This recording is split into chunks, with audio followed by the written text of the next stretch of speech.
Splinter Cell had all of the ingredients for a massively successful, lasting franchise. By all accounts, Splinter Cell should be on the same playing field today as games like Call of Duty or Assassin's Creed. But we haven't seen anything new happen in the world of Splinter Cell for over 10 years, other than its main character popping up in some other Tom Clancy franchises. And in this video, we're going to ask, why? Hello and welcome to 10 Points of Slashing. My name is SJ, and as I said, today we're talking about Splinter Cell. I've been playing Splinter Cell like a goddamn addict for the past few weeks, and I wanted to put together a video celebrating these incredible games. But I just keep coming back to the question, why hasn't there been a new one since Blacklist in 2013? When you look at Splinter Cell from the outside, it's got everything that a video game franchise needs to be incredibly successful and have justifiable sequels every 3 or 4 years. So, in the interest of celebrating Splinter Cell, I want to talk about those things. In this video, we're going to highlight 5 major things that I think make this franchise fucking awesome first and foremost, but also incredibly marketable and relevant to today's market. And then we'll talk a little bit about what I think happened to Splinter Cell. I think there's a reason we haven't seen anything new in the franchise in over a decade, and it's pretty shitty if I'm right, honestly.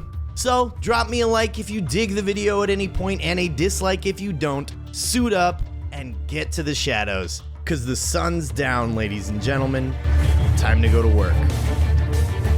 We'll kick this off with maybe not the most obvious, but definitely the most front-facing thing that makes Splinter Cell awesome, the one, the only, Sam Fisher.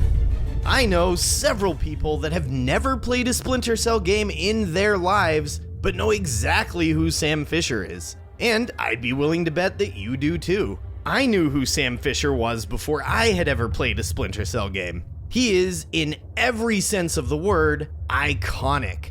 The gruff, tough, been there, done that, no job too batshit crazy for me protagonist of the Splinter Cell franchise is the perfect example of a video game character that outshines the franchise itself. While I personally don't find Sam Fisher to be a particularly compelling or emotionally complex character, nobody could deny how fucking cool he is. From the get-go, Sam is established as an accomplished warfighter. This isn't a coming-of-age story or a game about a character learning who he is in the world. This is a dude that knows his shit so well that he's been selected to be the first field operative for an experimental initiative within the NSA. This is someone who's demonstrated that he knows what he's doing and is perfect for the job. As time goes on, of course, it gets a little less and less believable that Sam is physically capable of doing the things he does, but you have to suspend disbelief at some point in every video game, so whatever. What I'm getting at here is that Sam Fisher wasn't designed for players to self-insert or see themselves in his shoes. He was designed for players to look up to.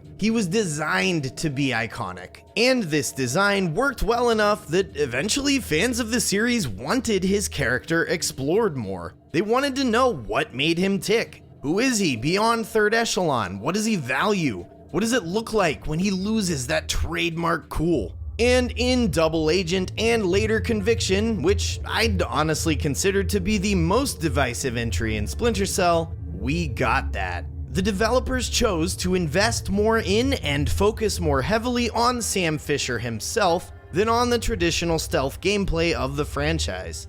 And we are going to talk about that in just a moment, but for now, let's say this. The core of Splinter Cell, the charisma that drove the franchise forward, was Sam Fisher. And Sam was a character that players put on a pedestal and looked up to. He's cool as hell, and despite the covert nature of his job, is an iconic poster boy for this iconic franchise.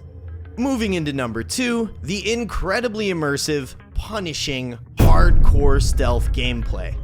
I can't overstate this. I love stealth gameplay. I've personally been exposed to a pretty good number of stealth gaming franchises and just games that let you play that way in general, but none of them have ever come close to the level of thrill and excitement that I feel from Splinter Cell. The sheer number of butthole pucker inducing moments is both astronomical and awesome. And the beauty of Splinter Cell, the thing that I feel more in this franchise than in any other, is that the onus for stealth is entirely on the player. The game gives you all of the tools you need to be an absolute ghost, and when you get caught, there is no one to blame but yourself. And when that happens, it feels completely fair. I don't think I've ever been seen in any Splinter Cell and blamed the game or broken AI or anything like that. There's jank sometimes for sure, especially in the older games, but I've always been able to say, I should have used this tool or taken a different route or whatever. I don't think anyone would argue that Chaos Theory is the game that absolutely perfected stealth gameplay, not just within this franchise, but across the genre in general. But I think that even the first Splinter Cell had it down better than some modern releases. And on that note, I could not talk about this franchise's stealth gameplay without mentioning the absolute swan dive off a cliff that Conviction took with it. This game really pivoted the franchise to the action part of stealth action gaming, and a lot of people hated that. However, just to be clear, I still think Conviction is an incredible game, and I think it's an incredible Splinter Cell game. I love that they changed up the formula, and we'll talk more on that situation a bit later, but I do just want to point out, as far as marketability goes, Splinter Cell has proven that it can branch out and do something other than hardcore stealth and still be successful. It's proven that it is a versatile franchise that can make money in multiple markets, but stealth, to some degree, will always be present. Number 3, the premise of Splinter Cell. I am a big faction guy. I love when a game introduces some kind of faction or group of people that I can really invest in and just get on board with. Whether it's an ideological thing or just a group that's generally cool as shit. The reason that I love this kind of thing is the opportunity that these kinds of organizations have for additional storytelling. If a game presents a strong enough faction, stories can be told within that faction outside the scope of what happens in the game. Case in point, Third Echelon.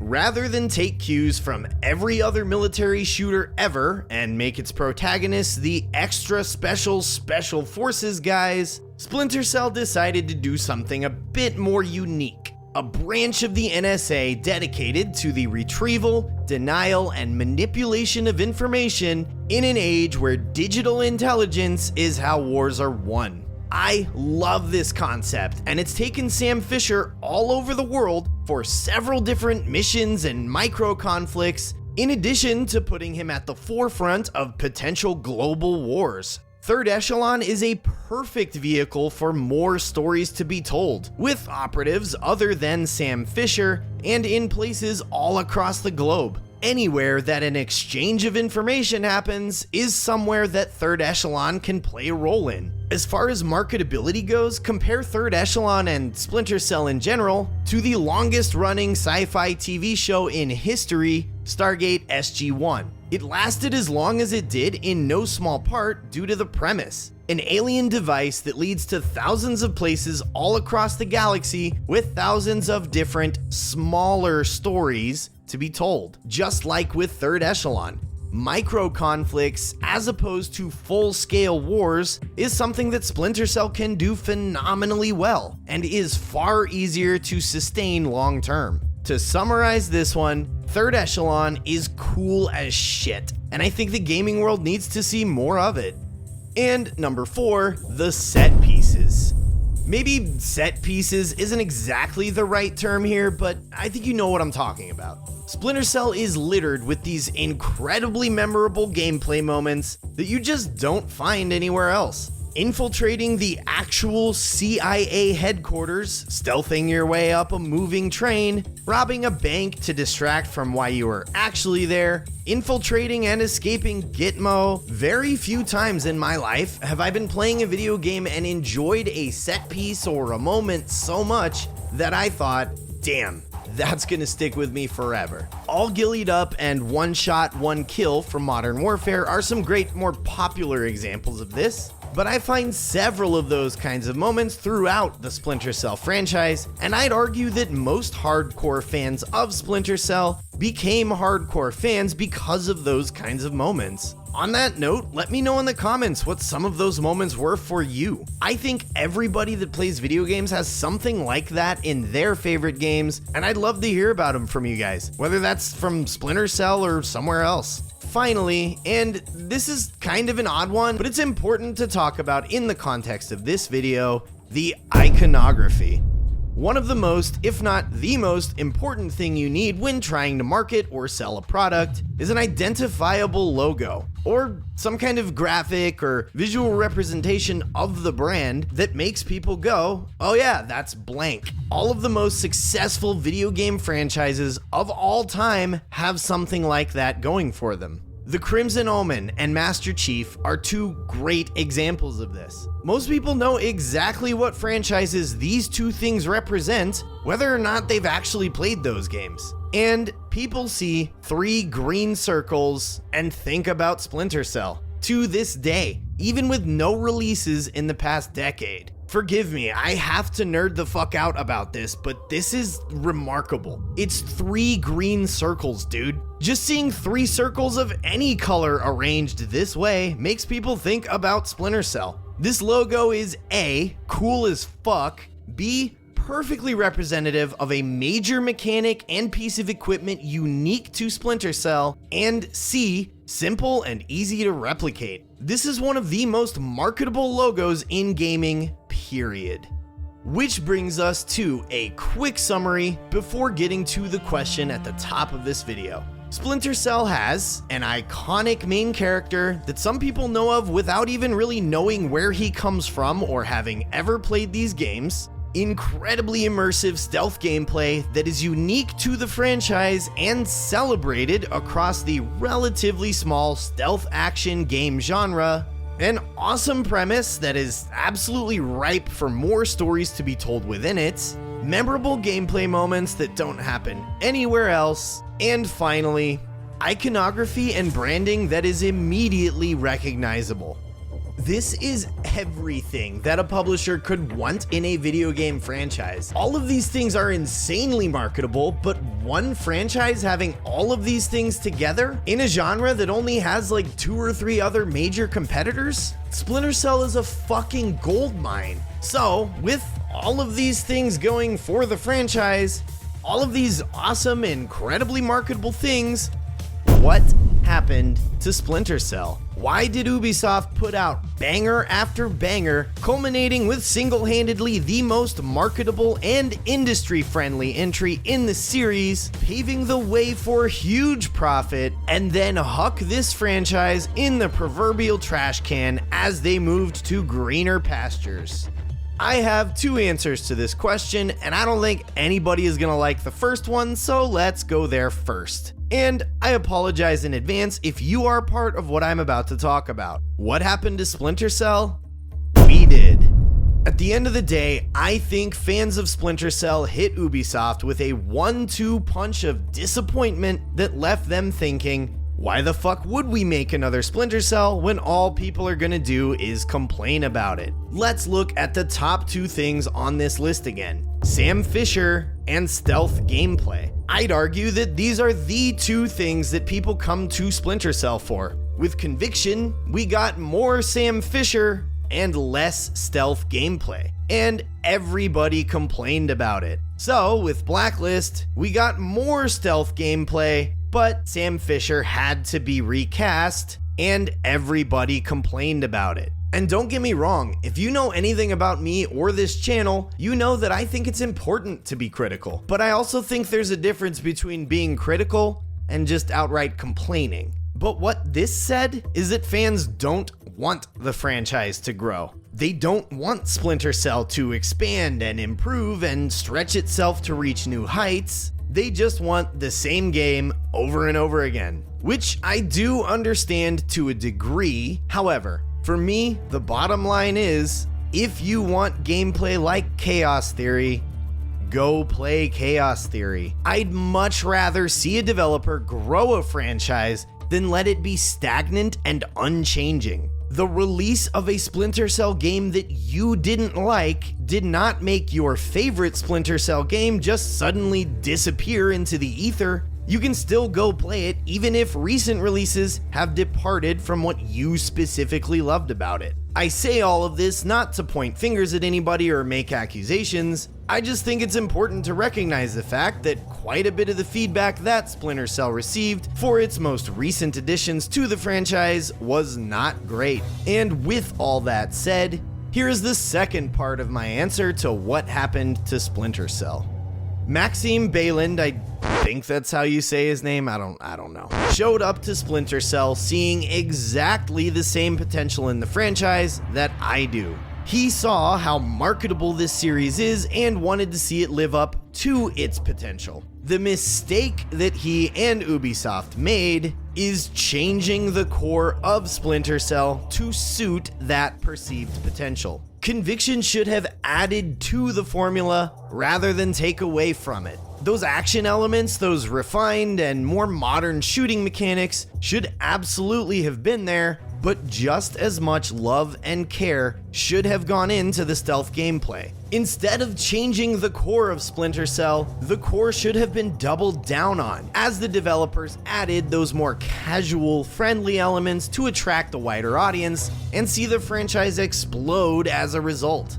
What happened to Splinter Cell? Out of the 5 things that I mentioned as being reasons for this franchise to be way bigger than it is, I think Ubisoft fumbled on 3 of them. Fans had a sometimes reasonable and sometimes entirely unreasonable reaction to that fumbling, and then Ubisoft gave up on the series altogether, which, given the circumstances, I also think is pretty reasonable. Unfortunate, yes, but it makes sense. However, to close this video out, I do want to talk a bit about the future of Splinter Cell, as there is maybe a little light at the end of the tunnel for Splinter Cell fans at the moment. Ubisoft Toronto announced in 2021 that they are working on a remake of Splinter Cell, a rebuilt from the ground up, complete reimagining of the first game in the franchise using modern technology and game design. Whether or not they're still working on this in 2025 and on track for a release is another conversation entirely, but here's my take on this whole thing.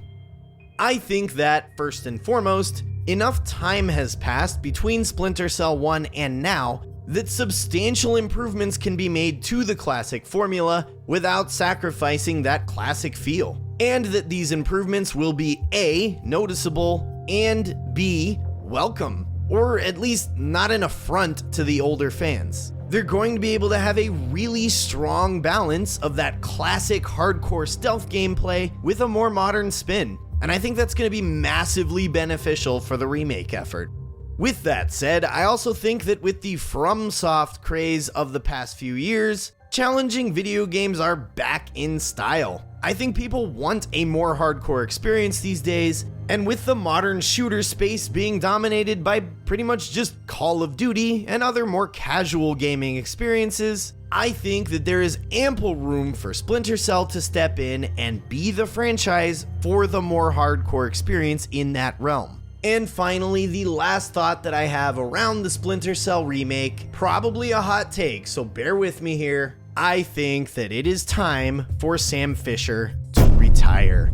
I think that they have a perfect opportunity to give players one last hurrah with Sam Fisher in this remake before he drops the "I'm getting too old for this shit" bomb on us at the end of it, and pass the torch to the future agents of Third Echelon. Have the now 75-year-old Ironside reprise his role one last time and give Sam a good old-fashioned send-off. If done well, I think this would be the perfect way to bring Splinter Cell back into the zeitgeist and give it new life, with the potential for new stories to be told within it. But either way, no matter what they do with the remake, Splinter Cell is still an absolutely incredible franchise with so much to offer, and I look forward to whatever, if anything, is in the future for it. Thank you so much for checking out the video and the channel, and let me know in the comments what your thoughts are. There definitely aren't enough Splinter Cell fans in my circle, so drop me a line. And of course, please consider subscribing if you liked what you saw. Obviously, it helps the channel grow, but at the end of the day, I just appreciate your time, and I hope you enjoyed the video. Thank you once again from the bottom of my heart, and I'll catch you in the next one. Later.